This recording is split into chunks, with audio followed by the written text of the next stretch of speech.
நண்பர்களே வணக்கம். நானும் நல்லதை சொல்வேன் என்கிற நிகழ்ச்சியின் மூலமாக உங்கள் அருமை நண்பன் கார்த்திக் மறுபடியும் உங்களை சந்திக்க வந்திருக்கிறேன். இன்றைக்கு வழிகாட்டிய சாமியார் என்கிற தலைப்பில் ஒரு கதையை கூறப்போகிறேன்.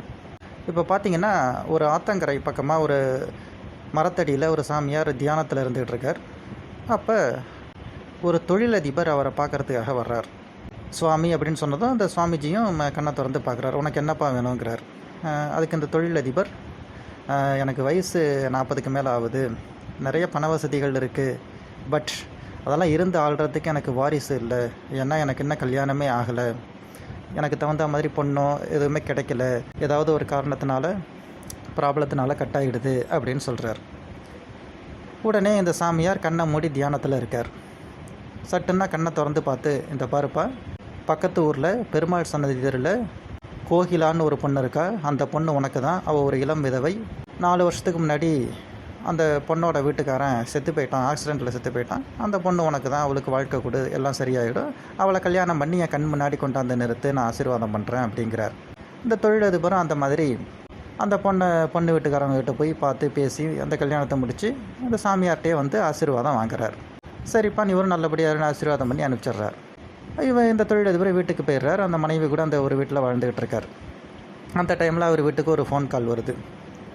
அந்த ஃபோனில் அந்த தொழிலதிபரை மிரட்டுற மாதிரி யாரோ பேசுகிறாங்க. இந்த பாரப்பா, என்னமோ புதுசாக கல்யாணம் பண்ணிட்டோம் அப்படின்னு சொல்லி என்னமோ ரொம்ப சந்தோஷத்தில் இருக்காத. நான் அந்த பொண்ணோட பழைய வீட்டுக்காரன் தான், பழைய புருஷன் தான், உயிரோடு தான் இருக்கேன். இனிமேல் நான் உங்கள் வாழ்க்கையில் தொந்தரவு கொடுத்துக்கிட்டு தான் இருப்பேன், கஷ்டத்தில் தான், இனிமேல் நீங்கள் ரொம்ப கஷ்டப்படுவீங்க அப்படின்லாம் சொல்லி மிரட்டுறாங்க யாரோ. உடனே இது கேட்டதும் அந்த தொழிலதிபருக்கு பயம் வந்துருச்சு. மறுபடியும் அந்த சாமியார்கிட்ட போய், சாமி, இந்த மாதிரி கிணறு விட்ட பூதங்களும் பிடிச்சி நம்ம கல்யாணம் பண்ணி நல்லா வாழலான்னு நினச்சேன், ஆனால் என்னுடைய வாழ்க்கையில் இப்படி ஒரு மிரட்டல் வருது அப்படிங்கிறார். அதுக்கு அந்த சாமியார் ரொம்ப சிரிச்சுக்கிட்டே சொல்கிறார், ஒன்றும் பயப்படாதப்பா, உனக்கு ஃபோன் பண்ணது நான் தான், உன்னை வர வைக்க தான் அப்படி செஞ்சேன். ஏன்னா அந்த பொண்ணோட உண்மையான முதல் புருஷன் நான் தான்.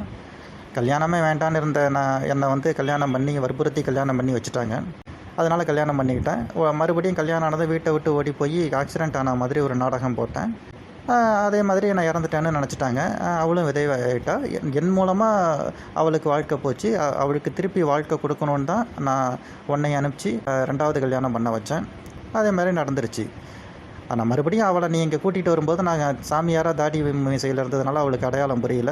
2 பேரும் நல்லபடியாக வாழுங்க, இனிமேல் உங்கள் வாழ்க்கையில் சந்தோஷம்தான், நல்லபடியாக குழந்தை பிறக்கும், உனக்கும் வாரிசு கிடைக்கும், உன்னுடைய வம்சம் இனிமேல் விருத்தியாக, கவலைப்படாமல் போ, சந்தோஷம், கடவுள் உனக்கு துணை இருப்பார்னு ஆசீர்வதித்து அனுப்பிச்சி விட்டுறார்.